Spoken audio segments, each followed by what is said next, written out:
Welcome to the top 10 Starfield mods of the week, episode 2, and in this video I have 10 awesome mods to share with you this week. But before we do take a look at them, make sure you do subscribe to this channel so you won't miss any future Starfield mod videos as well as episodes in this series. Last week, over 400 mods were created for Starfield, and we had to narrow it down to just 10. But in the past 7 days, nearly 1,000 mods have been created for this game, and it has also been officially released. It's not just in early access anymore. Just like in the last episode, I hope you can appreciate it is hard to narrow down 1,000 mods to just 10.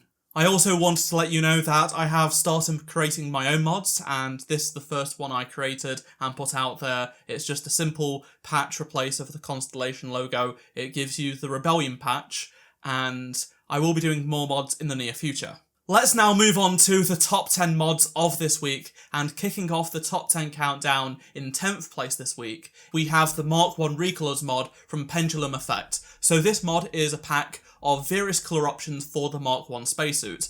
This is one of the best spacesuits you can get in the game, and I showed you how you can easily get it in a previous video, which you can click on in the top right hand corner of the screen right now. If you have unlocked this spacesuit, then now you have all of these options to choose from with this mod. The 7 colour options you have available in this mod pack are black and blue, black default, black grey, full black, grey and blue, grey default, and Bounty Hunter, which is a colour scheme inspired by Boba Fett from Star Wars, which does look very good in my opinion, and it's my personal favourite of the pack, no bias. In 9th position this week, we have the UC Colonial Marines mod from Det Core 12B. So you can now be part of the Colonial Marines, and as you can see, it's pretty cool if you wish to use more military-like assets. It's not just, say, the patches changing and things like that, but you'll find little details such as the Chronomark watch having more neutral appropriate colours. There is also custom military-themed markings and warning labels on various suits and other assets. A shoulder patch as well as an overhauled Vasco which has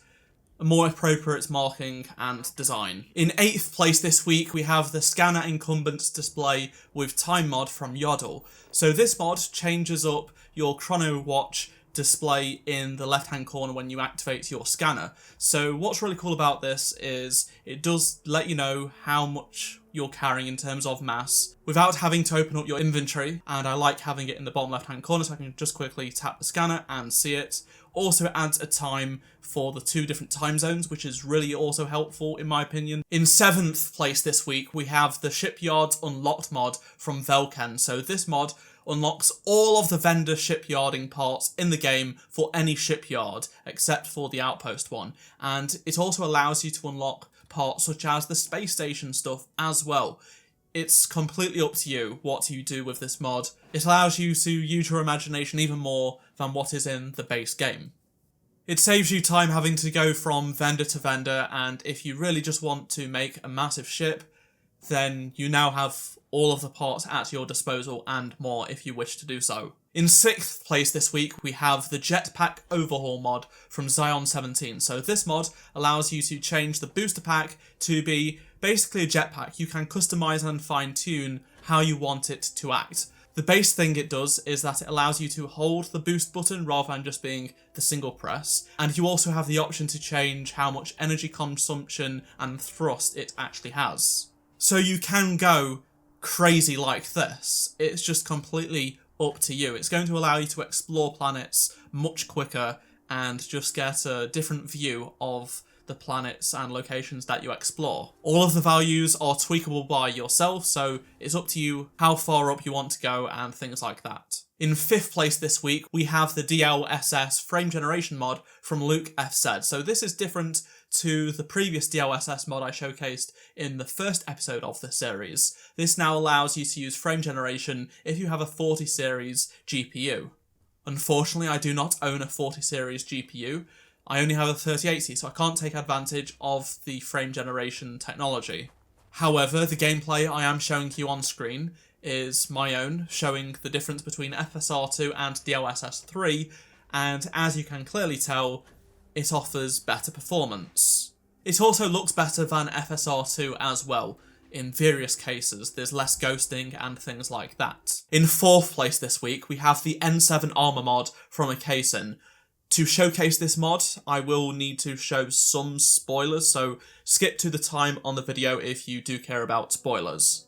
So this mod replaces one of the Starborn spacesuits, and as you can see, it's a really good retexture of that suit. Specifically, it's the Tenebris suit, and you can just use the console commands to add it in if you have not unlocked it already. The default mod you download is as you see, but there is also a version with a cape, as well as a full black variant as well, so if you are a fan of Mass Effect and the N7 armor, this is the mod for you. In the third place this week, we have the Galactic Civil War conversion mod from K-Boy. So this mod replaces the UC police with stormtroopers. And as you can see, it has the iconic Stormtrooper look here. The modder themselves created an experimental mesh import tool, that's how this is possible, so this is a first for Starfield. The mod is also a work in progress, so you'll see future updates which will replace all of the UC armor with Imperial versions, all 3-star armor with the Rebellion, and you'll also find multiple weapons replaced with Star Wars weaponry, which is great to see. And the runner-up for this top 10 mods of the week episode is the Effects Textures Enhanced mod from Jessen, I hope I pronounced that right, and Team Eve. This mod is designed to change all of the visual effects in the game to make them look better. It's not just going to be explosions and weapon effects such as the impacts and muzzle flashes, but you also find gore, with even more gore to come apparently. There will be changes to the storm effects, fires, ambient effects such as dust, smoke, fog, things like that. There's even water visual tweaks. Plus prop effects like electricity, force fields, things like that. This mod is an ever-growing mod and will be continuously updated with more features according to the mod page, so you will be able to see more improvements over time with even more changes to the visual effects of this game. And the winner of this top 5 mods of the week episode is the Star UI inventory mod from M8 or 98A4F2. So this mod improves the inventory screen for the game, and as you can see, it offers way more features than the one in the base game. So you are able to just see more numbers on screen at any given time, which is very helpful in my opinion. You just have all of these columns that you can add or remove, it's up to you. You have item category icons with the category as the left sidebar, and it's just an overall better experience when you're using the mouse and keyboard. I really do like how customizable it is, because some mods you may just get one of these features, but with this one you literally have all of these columns to mix and match with. It's completely up to you. You build what the menu looks like, which is really cool. Whether it be damage or value or the range of a weapon, you can just select that as a column. You can have them in order from lowest to highest, vice versa, things like that. It is even collapsible as well, so there is a lot of thought that has gone into this mod. Which mods were your favourite this week? Let me know down in the comment section below, and remember you can check out each of these mods for yourself using the download links in the description below. If you did have a standout mod for this week, make sure you do vote in the community tab poll, and I will share the results at the end of next week's episode. But now let's take a look at the results of last week's episode, which over 400 of you voted in. So the winner, with 61% of the vote, was the DLSS XESS mod.